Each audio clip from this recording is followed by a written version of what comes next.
কলিকাতা বিশ্ববিদ্যালয় BA fifth সেমিস্টারের সকল ছাত্রছাত্রী, তোমাদের যাদের বাংলা সাবজেক্টে পাস কোর্সে রয়েছে অর্থাৎ বেঙ্গলি এসইসি A2 পেপারটি তোমাদের যাদের রয়েছে, তোমাদের জন্য আজকের এই ভিডিওটি খুবই গুরুত্বপূর্ণ হতে চলেছে।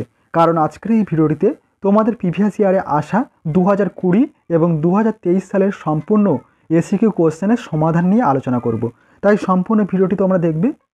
এবং পূর্বে আমি তোমাদের এই সাবজেক্টের উপর থেকে 2022 এবং 2021 সালের সম্পূর্ণ এসকিউ প্রশ্নের সমাধান নিয়ে আলোচনা করেছি। তোমরা যারা এখনও পর্যন্ত সেই ভিডিওগুলি দেখোনি, অবশ্যই তোমরা এই চ্যানেলের প্লেলিস্ট চেক করো, সেখান থেকে খুব সহজে তোমরা ভিডিওগুলি দেখে নিতে পারো। কোশ্চেনের অ্যান্সারে যাওয়ার আগে তোমাদের যে বিষয় বলার ছিল, তোমাদের এই সাবজেক্টের উপর থেকে সম্পূর্ণ স্টাডি ম্যাটেরিয়াল নোটস রেডি রয়েছে। তোমরা যারা চাইছো স্টাডি ম্যাটেরিয়াল সংগ্রহ করতে, স্ক্রিনে যে হোয়াটসঅ্যাপ নম্বরটি দেওয়া রয়েছে দেখতে পাচ্ছ, এই নম্বরের মাধ্যমে SMS-এর মাধ্যমে তোমরা যোগাযোগ করে সম্পূর্ণ PDF নোটটি সংগ্রহ করতে পারো। চলো তোমরা দেখে নাও তোমাদের প্রিভিয়াস ইয়ার 2020 এবং 2023 সালের সম্পূর্ণ এসকিউ কোশ্চেনের সমাধান দেখে নাও। পূর্বের ভিডিওগুলিতে তোমাদের 2022 এবং 2021 সালের সম্পূর্ণ কোশ্চেনের অ্যান্সার নিয়ে আলোচনা করেছি। তোমরা যারা এখনও পর্যন্ত সেই ভিডিওগুলি দেখোনি, অবশ্যই তোমরা চ্যানেলে ভিজিট করে সেই ভিডিওগুলি দেখে নিতে পারো খুব সহজে। এরপর দেখো তোমাদের 2020 সালে যে প্রশ্নপত্র এসেছিল তার সম্পূর্ণ সমাধানটি তোমরা দেখে নাও। 2020 সালের প্রথম প্রশ্ন ছিল, দেখো কোন ছন্দকে ছড়ার ছন্দ বলা হয়? উত্তরটি হবে শাসাঘাত প্রদান বা দলবৃত্ত বা স্বরবৃত্ত ছন্দকে ছড়ার ছন্দ বলা হয়। মোস্ট ইম্পর্টেন্ট একটি কোশ্চেন। এবং 2 নম্বর কোশ্চেন ছিল, রবীন্দ্রনাথের কাহিনী অবলম্বনে নির্মিত দুটি চলচ্চিত্রের নাম লেখো। উত্তরটি হবে রবীন্দ্রনাথ ঠাকুরের রচনা অবলম্বনে নির্মিত দুটি চলচ্চিত্রের নাম হলো ঘরে বাইরে নৌকাডুবি। 3 নম্বর প্রশ্ন ছিল, ক্ষুদিত পাষাণ চলচ্চিত্রের সঙ্গীত পরিচালক কে ছিলেন? উত্তরটি হবে রবীন্দ্রনাথ ঠাকুরের ক্ষুদিত পাষাণ গল্প অবলম্বনে নির্মিত চলচ্চিত্রটির সুরকার ছিলেন ওস্তাদ আলী আকবর খাঁ, বা সঙ্গীত পরিচালক ছিলেন ওস্তাদ আলী আকবর খাঁ। 4 নম্বর কোশ্চেন ছিল, পর্ব বলতে ছন্দে কি বোঝায়? উত্তরটি হবে হর্ষজ্যোতির দ্বারা নির্দিষ্ট খণ্ডিত ধ্বনি প্রবাহকে পর্ব বলে। 5 নম্বর কোশ্চেন, জ্যোতি কত রকম? উত্তরটি হবে জ্যোতি 2 রকম, হর্ষজ্যোতি, পূর্ণজ্যোতি। 6 নম্বর কোশ্চেন, নাটকে যবনিকা বলতে কি বোঝানো হয়? উত্তরটি হবে নাটকের সমাপ্তে নাট্যমঞ্চে পর্দা নেমে আসে, একে যবনিকা বলে। গ্রিকদের যবন নাম থেকেই যবনিকা শব্দের উৎপত্তি। যবনিকা হলো নাট্যমঞ্চের সামনের পর্দা বা ঝালর, যা দর্শকের দৃষ্টি থেকে মঞ্চের একটি অংশকে আড়াল করে রাখে। 7 নম্বর কোশ্চেন, চলচ্চিত্রে আবহ সঙ্গীত বলতে কি বোঝায়? উত্তরটি হবে চলচ্চিত্রে আবহ সঙ্গীত বলতে চলচ্চিত্রের বিভিন্ন দৃশ্যকে আরও গভীর করে তোলার জন্য ব্যবহৃত পটভূমির সঙ্গীতকে বোঝায়। এটি চলচ্চিত্রের মূল গল্পকে সমৃদ্ধ করে, দর্শকের মনোভাবকে প্রভাবিত করে এবং দৃশ্যের মেজাজকে নির্ধারণ করে। 8 নম্বর কোশ্চেন, বাংলা ছন্দের 3টি মূল ধারার নাম লেখো। অর্থাৎ বাংলা ছন্দ কয় প্রকার? উত্তরটি হবে বাংলা ছন্দের 3টি ধারা হলো স্বরবৃত্ত ছন্দ, অক্ষরবৃত্ত ছন্দ এবং মাত্রাবৃত্ত ছন্দ। 9 নম্বর কোশ্চেন ছিল, পথের পাঁচালী চলচ্চিত্রের জন্য সত্যজিৎ রায় প্রথম কোন পুরস্কার পেয়েছিলেন? উত্তরটি হবে পথের পাঁচালী চলচ্চিত্রের জন্য সত্যজিৎ রায় প্রথম 1956 সালে কান চলচ্চিত্র উৎসবে শ্রেষ্ঠ মানবিক দলিল পুরস্কার পান। এবং 10 নম্বর কোশ্চেন, অপু টিলজি বলতে কি বোঝায়? অপু টিলজি হলো পথের পাঁচালী, অপরাজিতা, অপুর সংসার, এই তিনটিকে একত্রে অপু টিলজি বলা হয়। এই 3টি কাহিনী নিয়ে চলচ্চিত্র বানিয়েছিলেন সত্যজিৎ রায়। এরপরে 11 নম্বর কোশ্চেন ছিল, সত্যজিৎ রায়ের লিখিত গোয়েন্দা চরিত্রের নাম কি? উত্তরটি হবে সত্যজিৎ রায় লিখিত সবচেয়ে জনপ্রিয় গোয়েন্দা চরিত্রটি হলো ফেলুদা। প্রদোষচন্দ্র মিত্র নামধারী এই চরিত্রটি বাংলা সাহিত্যে এবং চলচ্চিত্রেও অত্যন্ত জনপ্রিয়। 12 নম্বর কোশ্চেন ছিল, মুক্তক ছন্দের প্রবর্তক কে? উত্তরটি হবে বাংলা সাহিত্যিক মুক্তক ছন্দের প্রবর্তক কাজী নজরুল ইসলাম। রবীন্দ্রনাথ ঠাকুরও মুক্তক ছন্দ ব্যবহার করেছেন তার বলাকা কাব্যগ্রন্থে। মুক্তক ছন্দ ব্যবহৃত হয়েছে। 13 নম্বর কোশ্চেন, রবীন্দ্রনাথের লেখা দুটি নাটকের নাম লেখো। উত্তরটি হবে শারদোৎসব 1908, রাজা নাটক 1910, ডাকঘর 1912, অচল আয়তন 1912, ফাল্গুনী 1916 ইত্যাদি। যে কোনো দুটি নাটকের নাম লিখলে হবে। 14 নম্বর কোশ্চেন ছিল অঙ্গন মঞ্চ কাকে বলে। উত্তরটি হবে অঙ্গন মঞ্চ একটি সরল, খোলা এবং প্রাকৃতিক পরিবেশে স্থাপিত মঞ্চ যেখানে নাটক, নাচ বা অন্যান্য সাংস্কৃতিক অনুষ্ঠান পরিবেশন করা হয়। এই ধরনের মঞ্চ সাধারণত গ্রাম অঞ্চলে বা শহরের কোনো উন্মুক্ত স্থানে দেখা যায়। 15 নম্বর কোশ্চেন, কলাবৃত্ত ছন্দের রুদ্ধ দল কত মাত্রা। উত্তরটা হবে কলাবৃত্ত ছন্দের রুদ্ধ দল 2 মাত্রা দৈর্ঘ্যের হয়। 16 নম্বর কোশ্চেন ছিল দুজন বাঙালি আবৃত্তিকারের নাম লেখো। উত্তরটা হবে পার্থ ঘোষ, সুচিত্রা ভট্টাচার্য, শিমুল মুস্তাফা ইত্যাদি। 17 নম্বর কোশ্চেন, একজন সাহিত্যিক চিত্র পরিচালকের নাম লেখো। উত্তরটি হবে সত্যজিৎ রায়। তিনি ছিলেন একজন ভারতীয় চলচ্চিত্র নির্মাতা, চিত্রনাট্যকার, শিল্প নির্দেশক, সঙ্গীত পরিচালক এবং লেখক। 18 নম্বর কোশ্চেন, রবীন্দ্রনাথ এই শব্দে কয়টি অক্ষর রয়েছে। উত্তরটি হবে রবীন্দ্রনাথ শব্দে মোট 4টি অক্ষর রয়েছে। র, বিন, দ্র এবং নাথ, 4টি অক্ষর রয়েছে। এরপর দেখো 19 নম্বর কোশ্চেন ছিল অমিত্রা খর কার সৃষ্টি। অমিত্রা খর কার সৃষ্টি।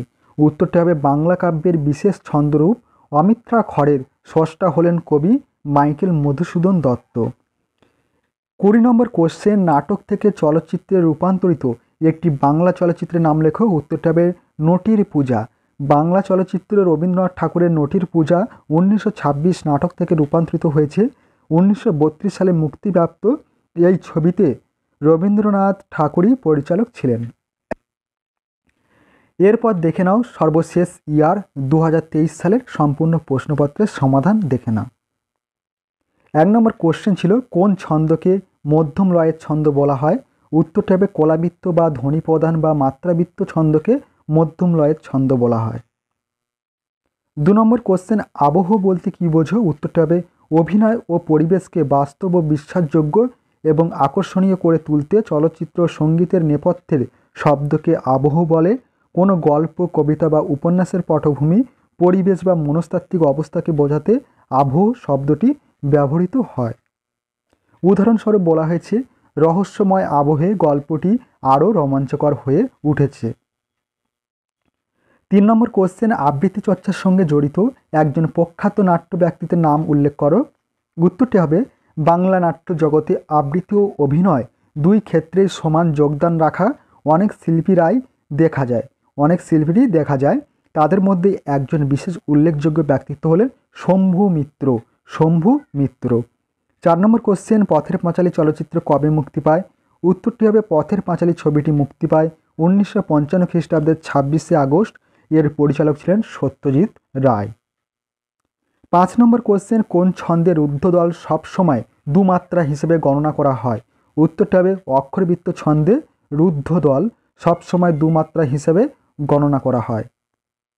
6 নম্বর কোশ্চেন, বাংলা ধ্বনির লিখিত রূপ এবং মান্যচলিত বাংলায় উচ্চারিত রূপের ভিন্নতার একটি উদাহরণ দাও। উত্তরটি হবে বাংলা ধ্বনির লিখিত রূপ এবং মান্যচলিত বাংলায় উচ্চারিত রূপের ভিন্নতার একটি উদাহরণ হলো ধ্বনি এবং বর্ণের মধ্যে পার্থক্য।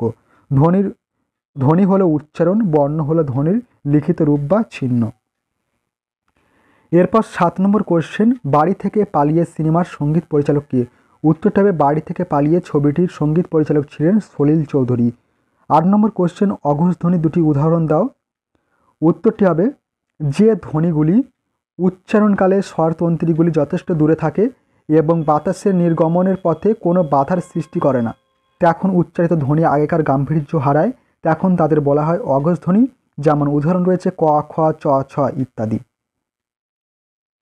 9 নম্বর কোশ্চেন, কলাবৃত্ত ছন্দের নাম মাত্রাবৃত্ত কে দিয়েছেন।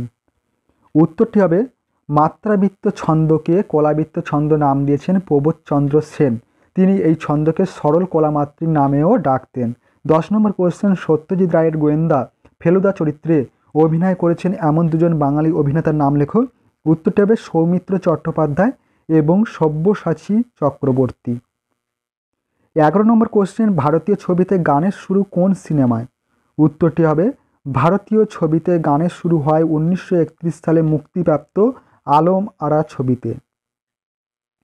12 নম্বর কোশ্চেন, অপু টিলজি কোন তিনটি বাংলা চলচ্চিত্রকে একত্রে বলা হয়? উত্তরটি হবে অপু টিলজি হলো পথের পাঁচালী, অপরাজিতা, অপুর সংসার, এই তিনটি কাহিনী নিয়ে চলচ্চিত্র বানিয়েছিলেন সত্যজিৎ রায়। 13 নম্বর কোশ্চেন, দল কয় প্রকার ও কী কী? উত্তরটি হবে দলকে দুই ভাগে ভাগ করা হয়, মুক্ত দল এবং রুদ্ধ দল। 14 নম্বর কোশ্চেন ছিল খোদিত পাষাণ চলচ্চিত্রে অভিনয় করেছেন এমন দুজনের নাম লেখো। উত্তরটি হবে রবীন্দ্রনাথ ঠাকুরের খোদিত পাষাণ গল্প অবলম্বনে নির্মিত 1960 সালের বাংলা চলচ্চিত্রে খোদিত পাষাণ এ অভিনয় করেছেন অরুন্ধতী দেবী, সৌমিত্র চট্টোপাধ্যায়। 15 নম্বর কোশ্চেন, যে কোনো একজন বাঙালি মহিলা আবৃত্তিকারের নাম লেখো। উত্তরটি হবে বাংলার একজন মহিলা আবৃত্তিকারের নাম হলো ব্রততী বন্দ্যোপাধ্যায়। 16 নম্বর কোশ্চেন, বাংলা অমিত্রাক্ষর ছন্দের প্রবর্তক কে? উত্তরটি হবে বাংলা কাব্যের বিশেষ ছন্দরূপ অমিত্রাক্ষরের স্রষ্টা হলেন কবি মাইকেল মধুসূদন দত্ত। 17 নম্বর কোশ্চেন, ঋত্বিক ঘটক রচিত চলচ্চিত্র বিষয়ে একটি গ্রন্থের নাম লেখো। উত্তরটি হবে চলচ্চিত্র মানুষ এবং আরও কিছু গ্রন্থ।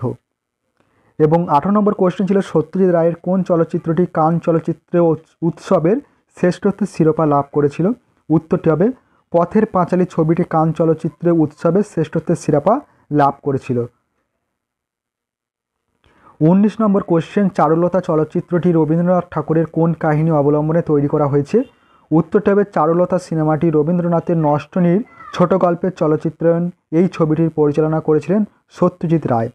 এরপর দেখো সর্বশেষ কোশ্চেন 20 দাগে, আবৃত্তি বিষয়ক যে কোনো একটি বাংলা গ্রন্থের নাম লেখো। উত্তরটি হবে আবৃত্তির কবিতা সমগ্র, ফয়জুল আলম পাপ্পুর লেখা আবৃত্তি বিষয়ক একটি গ্রন্থ আবৃত্তির কবিতা সমগ্র।